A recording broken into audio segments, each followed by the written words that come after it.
Ils sont plus de 350 crocodiles et des milliers d'animaux, mais plus un seul visiteur. Depuis le début du confinement, la ferme aux crocodiles est au point mort niveau économique. Pour autant, 3 soigneurs doivent continuer leur activité et s'occuper des animaux.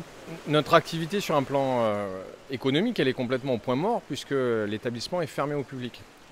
Pour autant, on a des animaux à nourrir, on a des structures à faire tourner, des plantes à entretenir. Et donc on a une équipe réduite, essentiellement technique et animalière, avec 1 à 2 personnes tous les jours qui viennent travailler quelques heures par jour pour assurer le quotidien, l'entretien des animaux et des plantes. Alors on a plusieurs milliers d'animaux, par ordre les crocodiles, puisqu'on s'appelle la ferme aux crocodiles, on a un peu plus de 350-400 crocodiles, en comptant les différentes espèces. Mais on a aussi des oiseaux, des serpents, des tortues géantes, des lézards.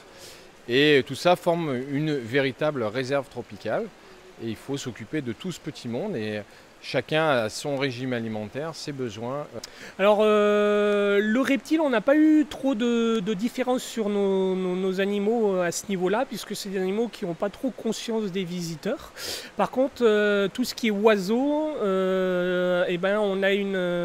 ils ont pris beaucoup plus conscience de cette absence de visiteurs, et on a des oiseaux qui vont se balader un peu plus dans la serre, qui vont prendre un peu plus de territoire, se poser notamment sur le sol, ce qui n'était pas du tout le cas avant, sur les barrières, ce genre de choses.